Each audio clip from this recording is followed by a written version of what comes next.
राजेश ठाकर जी, क्या लगता है आपको, क्या किस तरह किस रूप में मुकाबला कर सकता है विपक्ष मोदी जी का? देखिए, सबसे बड़ी दिक्कत ये है कि कांग्रेस जो है वो चुनाव में माहौल खड़ा कर सकती है, लेकिन स्लॉग ओवर में कांग्रेस हार जाती है।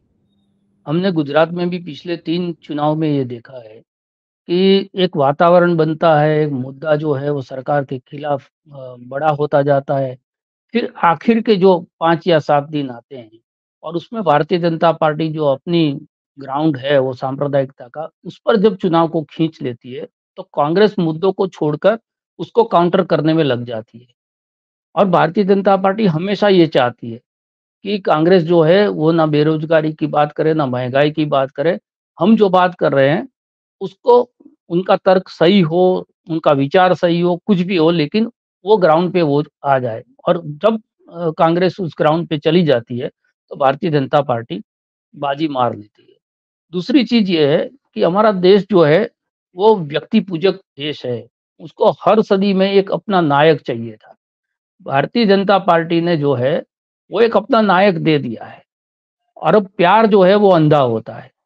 जब आप किसी से मोहब्बत करने लगते हो, तो फिर उसकी बुराई, उसकी गलतियाँ, वो सारी चीज़ों से मोहब्बत करने लगते हो।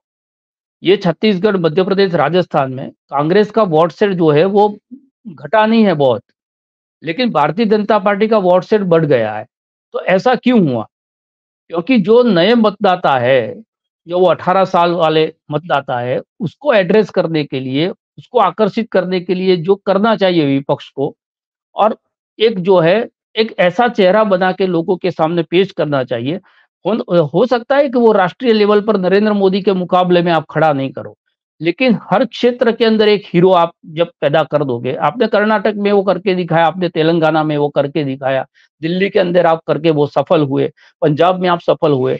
तो ऐसा नहीं है कि नरेंद्र मोदी वो ब्रांड अजय है, लेकिन नरेंद्र मोदी की जो राजनीति हिंदी बेल्ट में और मध्य भारत में चलती है, उसको काउंटर करने के लिए आपके पास जिस प्रकार की शख्सियत चाहिए, जिस प्रकार का रिफॉर्म चाहिए, आइडियोलॉजिकल भी कन्फ्यूजन शीतल जी ने बताया, बहुत ठीक बात है। आप भारत जोड़ो यात्रा लेकर निकलते हैं और बात करते हैं जाति और धर्म की राजनीति नहीं होनी चाहिए, और आपके ही जो कमलनाथ है, वो बाबा बागेश्वर के शरण में जाकर बैठते हैं। उनके पीछे राम मंदिर का वो पिक्चर लगा के राम राज की बात करते हैं। तो जब ये होता है, तो लोग फिर नकली हिंदू और असली हिंदू में असली हिंदू जो है त्रिशूल बाँटने वाले, उनको ही वोट देंगे। तो आइडियोलॉजिकली भी जो है, वो पार्टी से एक मैसेज जाता है। भारतीय जनता पार्टी जिस प्रकार से अपना सोशल मीडिया चलाती है, उतनी डिसिप्लिन से जो विपक्ष है वो सड़क पर अपनी नीति नहीं चला पाती। वहाँ पर सोशल मीडिया में एक मैसेज जो जाता है, उसको ना एडिट करे, ना फुल स्टॉप करे, उसी को आगे बढ़ाया जाता है।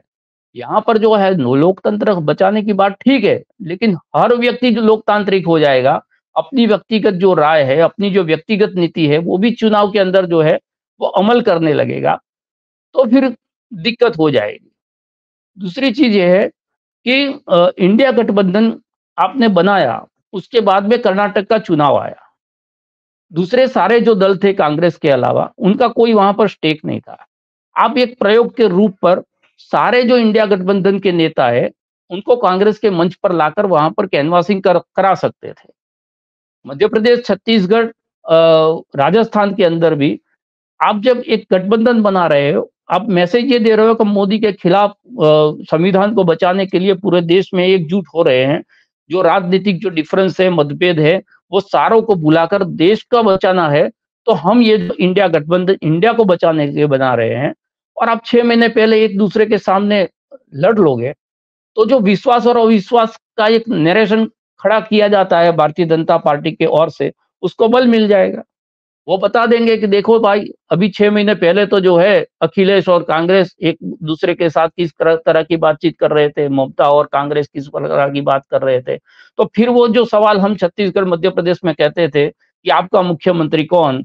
यही सवाल लेके भारतीय जनता पार्टी पूरे देश में जाएगी, चलो बना दिया, मोदी के खिलाफ कौन? उन्होंने तो कह दिया है, मैं अकेला सब पे भारी। सब पे भारी यानी विपक्ष पे भारी नहीं, जनता पर भी भारी। लेकिन जनता जो है, उनका जो भार है, वो अपने कंधे पे उठाने के लिए तैयार है। वो 12,000 रुपया उनका लेने के लिए तैयार है, 15,000 कांग्रेस का लेने के लिए तैयार नहीं है।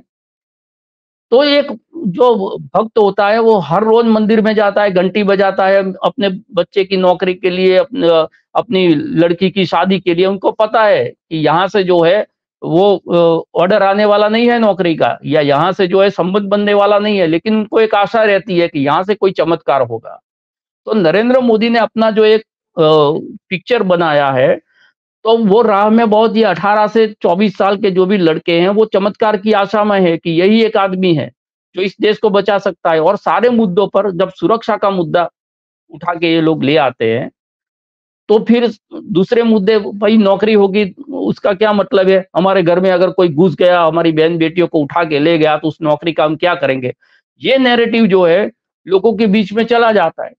और आज का जो युवा है वो सुबह में घर में आता, अखबार जो है वो उठाता नहीं है, वो सुबह में उठ के जो है अपना मोबाइल उठाता है और उसमें ये दिव्य पुरुष प्रकट हो जाते हैं, और सोशल मीडिया में उनके जो आभा मंडल की जो चमत्कारिक बातें हैं, वो सारी बातें जो है विश्व के अंदर आज यही बात अभी गुजरात के अंदर हो रही है। अगर नरेंद्र मोदी नहीं होते, जैसे इजराइल में घुस गए, वैसे वो गुजरात के कच्छ बॉर्डर से भी घुस सकते थे। ये तो नरेंद्र मोदी का ताप है।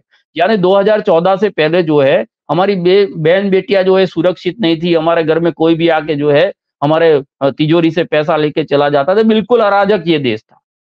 तो ये नैरेटिव जो गलत है, नरेंद्र मोदी का झूठ जो है वो धड़ल्ले से बीत जाता है, और आपकी जो सच्चाई है, आपके जो सच्चे तर्क है, आपकी जो गांधी मूल्यों की आइडियोलॉजी है वो नहीं चलती, और गॉडसे वाली आइडियोलॉजी चल जाती है। तो आपकी आइडियोलॉजी के डिफेंड करने के लिए जिस प्रकार के ब्रांड एम्बेसडर, जिसको हम प्रवक्ता बोलते हैं, होने चाहिए।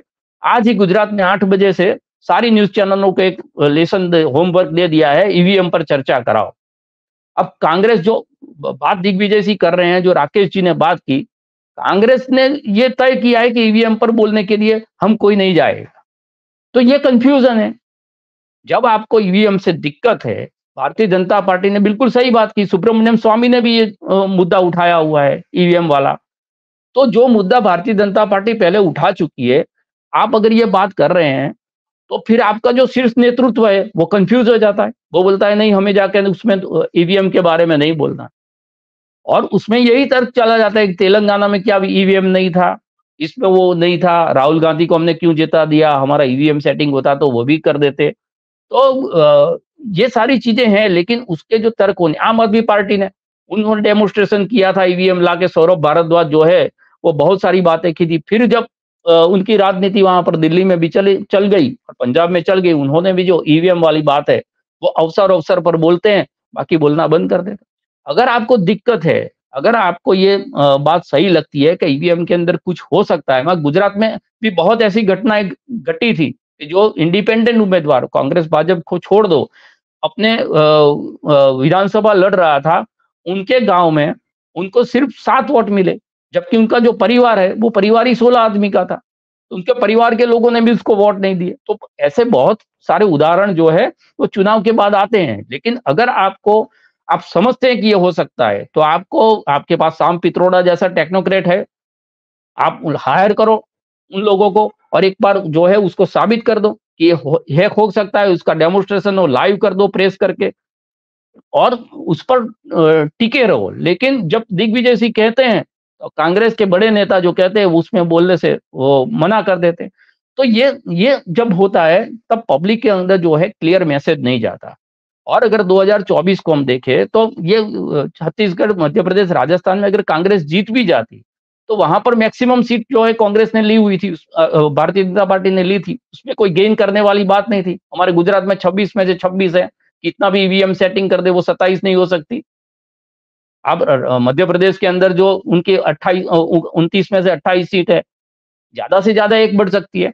तो उनके पास जो 6 या 7 राज्य है जिसमें उन्होंने 95 या 100% का रिजल्ट लिया है, उसके अलावा जो शेष भारत है, उसके लिए एक रणनीति बनानी पड़ेगी सारे इंडिया गठबंधन के लोगों को बैठकर। और ये अपने अपने जो ईगोस है, अपनी अपनी राजनीतिक जमीन है, उसका चिंता किए बगैर, क्योंकि 2024 बिल्कुल सही कहा शीतल जी ने, 2024 के बाद मुझे नहीं लगता इनको ईडी या सीबीआई की जरूरत है। उसके बाद तो खुद अमित शाह चले जाएंगे राहुल गांधी के यहाँ, बोलेंगे चलो जेल में न कोर्ट, न पुलिस, न न्याय तंत्र, कुछ भी नहीं। तो आपको इस राजनीति के अंदर आपका अस्तित्व भी बचाना है, कुछ तो स्वार्थीपना होना चाहिए अपने अंदर। लोकतंत्र छोड़ दो, अगर आपका अस्तित्व बचाना है, आपकी राजनीति बतानी है, आपका जो क्षेत्र है उसको बचाना है, तो भी आपको एक होना पड़ेगा।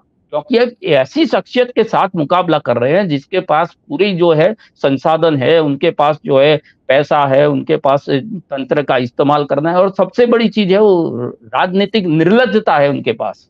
उस निर्लजता का मुकाबला करने के लिए आपको भी निर्लज होना पड़ेगा। मैं बार-बार कहता हूँ, मध्य प्रदेश में 15 महीने तक आप थे, व्यापम बहुत किया, कॉलर पकड़ के डाल दिया किसी भारतीय जनता पार्टी के नेता को जेल के अंदर। आपने कर्नाटक में 40% कमीशन, 40% कमीशन बहुत किया, कितने भारतीय जनता पार्टी के नेताओं को डाल दिया। अरे सच्चे हो या झूठे केस हो, आपके खिलाफ यही हो रहा है। तो 60% आपका दुश्मन जिस प्रकार से आपसे लड़ रहा है, उस प्रकार से अगर आप नहीं लड़ोगे, तो मैं नहीं समझता कि आपको परिणाम मिलेगा। और फिर हार के यहाँ बैठकर हम चिंता कर रहे हैं, मुझे नहीं लगता कि कांग्रेस ने हारने के बाद जितना चिंतन मनन और ये सब हम कर रहे हैं, उतना भी किया होगा। मेरा गुजरात का तो मुझे अनुभव है, चुनाव खत्म, जब चुनाव आता है कांग्रेस आती है, चुनाव चला जाता है कांग्रेस चली जाती है। दिसंबर में हमारा चुनाव खत्म हो गया, उसके बाद गुजरात कांग्रेस ने एक भी कार्यक्रम सड़क पर नहीं दिया। अब आप सिर्फ चुनावी राजनीति करोगे एक ऐसी पार्टी के खिलाफ जो सोते जगते 365 दिन और 24 आवर्स सिर्फ अपने अंदर जो है वो चुनाव ही देखती है, वो सांस भी लेती है तो उसमें उसको सत्ता दिखाई देती है।